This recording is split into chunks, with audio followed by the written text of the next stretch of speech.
Hello friends, welcome to recipe आना। मैं सौम्या सिंह। आज मैं इस सीज़न का गोभी का अचार लेकर आई हूँ क्योंकि सीज़न जा रहा है। तो मैंने सोचा क्यों ना इस बार गोभी और गाजर का अचार डाल लिया जाए और कुछ महीने खाया जाए। तो अगर आपने भी नहीं डाला है तो फटाफट इस रेसिपी को देखिए और आप भी बनाइए। घर पे ही बहुत ही आसानी से ये अचार आप बना सकते हैं। तो वीडियो अच्छा लगे तो लाइक करें और शेयर करें और कमेंट करके ज़रूर बताइएगा कि आपको ये रेसिपी कैसी लगी। अचार बनाने के लिए सबसे पहले मैंने यहाँ फूल गोभी और गाजर लिया है। तो यहाँ हमें फूल गोभी के छोटे छोटे पीसेस करने हैं। तो जब भी हम लोग फूल गोभी का अचार बनाते हैं, कुछ बातों का हमें बिल्कुल ध्यान रखना चाहिए कि जो भी हम लोग फूल गोभी ले रहे हैं वो बिल्कुल फ्रेश हो। दूसरी बात कि वो बिल्कुल बंधी हुई यानी गांठ वाली गोभी होनी चाहिए। एक गोभी आती है कि छोटी होती है, थोड़ी फटी फटी सी, यानी फूल अलग अलग होते हैं। वो फूल गोभी हमें नहीं चाहिए। इस तरह की बढ़िया फूल गोभी होनी चाहिए जिसमें बिल्कुल भी दाग धब्बे कालापन ना हो, बिल्कुल फ्रेश हो, पीलापन भी ना हो और देखने में थोड़ी अच्छी लगे। तो ऐसी फूल गोभी लेना है और उसी का अचार बनाना है। तो यहाँ मैं सबसे पहले जो पीछे का डंठल था उसे निकाल दिया है और अब इसके हम थोड़े छोटे पीसेस कर रहे हैं। जो भी बड़े पीसेस है उसके हम छोटे छोटे पीसेस कर लेते हैं। तो यहाँ हमने एक बड़ी फूल गोभी ली है। हमारे यहाँ पूरी एक पीस फूल गोभी की आती है। तो जो सबसे बड़ी फूल गोभी थी मार्केट में वही मैंने लिया। कहीं कहीं ये किलो के भाव में मिलती है, तो करीबन ये 1.5 किलो से लेके 2 किलो के बीच की फूल गोभी है। तो इसी तरह हमें गाजर को भी कट करना है। गाजर को हम थोड़ा पतला और लंबा काट लेंगे। यहाँ मैंने आधा किलो गाजर लिया है। कुछ लोग इसमें मटर भी डालते हैं, पर मैं मटर नहीं डाल रही हूँ क्योंकि मटर डालने से जो ये सीजनल अचार होता है यानी फूल गोभी का जो अचार होता है वो जल्दी खराब हो जाता है। अगर आपको इसे 3 से 4 महीना स्टोर करके रखना है तो आप इसमें गाजर, फूल गोभी, हरी मिर्च ये सब डाल सकते हैं। तो यहाँ मैंने पानी को पहले से गर्म होने के लिए रख दिया था। अब इसमें हम सबसे पहले फूल गोभी डाल देते हैं और लगभग 4 से 5 मिनट हाई फ्लेम पर इसे बॉईल कर लेते हैं। वैसे आप लोग कमेंट करके ज़रूर बताइएगा कि आप में से किसे किसे अचार खाना पसंद है और घर पे कौन कौन अचार बनाता है और इस तरह का मिक्स अचार कौन कौन घर पे बनाता है। तो यहाँ मैंने लगभग 5 मिनट बाद गाजर डाल दिया है और लगभग 2 मिनट तक और बॉईल कर लेते हैं। ये ध्यान रखिएगा कि आपको पूरी तरह गाजर और गोभी को पकाना नहीं है, यानी 100% बॉईल नहीं होना चाहिए, 70 to 80% ही आपको बॉईल करना है। तो लगभग 6 से 7 मिनट में ये अच्छे से बॉईल हो जाता है। तो फटाफट इसे निकाल लेते हैं। और एक बात का और ध्यान रखिएगा कि प्रेशर कुकर का यूज़ नहीं करना है इसे पकाने के लिए। फटाफट इसे धूप में अच्छे से फैला देते हैं जिससे पानी इसका सूख जाए। तो मैंने एक साफ कपड़े पे गोभी और गाजर को फैला दिया है और दिन भर इसे सूखने देंगे। तो कोशिश करें कि ये काम आप सुबह ही कर लें जिससे ये दिन भर सनलाइट में रहे। इसी तरह मैंने हरी मिर्च, लहसुन और अदरक को भी धूप में रखा है जो अचार में डाला जाएगा और इससे अचार का टेस्ट बहुत ही अच्छा आता है। तो जब तक ये सूखता है तब तक हम लोग अचार का मसाला तैयार कर लेते हैं।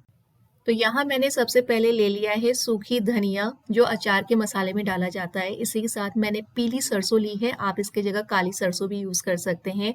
थोड़ा सा अजवाइन डालेंगे और यहाँ मैंने मोटी वाली सौंफ ली है। एक पतली वाली भी आती है पर अचार में मोटी वाली सौंफ डाला जाता है। इसी के साथ थोड़ा सा मेथी दाना यूज़ करेंगे। अचार में मेथी दाने को थोड़ा कम ही डाला जाता है, नहीं तो कड़वापन आ जाता है। तो सबसे पहले धीमी आंच पर मेथी दाने को 1 मिनट तक भून लेते हैं और इसके बाद जितने भी खड़े मसाले हैं उसे डाल देते हैं। जब भी अचार का मसाला भुना जाता है तो ये ध्यान रखा जाता है कि आँच बिल्कुल धीमे हो, यानी फ्लेम धीमे रखना है और लगातार चलाते हुए मुश्किल से 1 से 2 मिनट इसे रोस्ट करना है यानी भुनना है। तो मसाला अच्छे से भुन गया है, इसे ठंडा कर लेते हैं। इसी तरह मैंने यहाँ सरसों का तेल लिया है और इसे हमें अच्छे से गरम करना है, उसके बाद ठंडा कर लेना है। तो यहाँ जो फूल गोभी और गाजर है ये अच्छे से सूख गया है। मैंने दिन भर धूप में ही रखा था। अगर धूप हल्की है तो आप इसे 2 दिन तक अच्छे से धूप में सुखाएं, उसके बाद इसमें मसाले और सभी चीज़ें डालें। तो यहाँ मैं कुछ हरी मिर्च को इस तरह काट कर डाल देती हूँ लंबे लंबे और कुछ मैं पीस कर डालूंगी। अगर आपको तीता कम पसंद है यानी मिर्च कम पसंद है तो आप मिर्च का यूज़ कम करें। तो यहाँ मैंने मिक्सी के जार में अदरक, लहसुन और हरी मिर्च डाल दिया है और इसे पीस लेते हैं। तो दरदरा ही पीसा है और इसे डाल देते हैं गोभी में और इसी तरह जो मैंने मसाला तैयार किया था खड़े मसाले, इसे भी मैंने पीस लिया है। अचार में पानी का यूज़ नहीं किया जाता है तो ये बिल्कुल ध्यान रखिएगा कि पानी नहीं डालना है। मैंने यहाँ मंगरेल डाल दिया है, साथ में हल्दी पाउडर, लाल मिर्च पाउडर, जितना भी आपको तीखा खाना पसंद हो उतनी मिर्च डालें। इसी के साथ आमचूर का पाउडर यानी मैंगो पाउडर डाल देते हैं, खटाई जिसे कहते हैं। थोड़ा सा हींग डालेंगे और उसके बाद ये मोटी वाली लाल मिर्च आज मैं डालने वाली हूँ।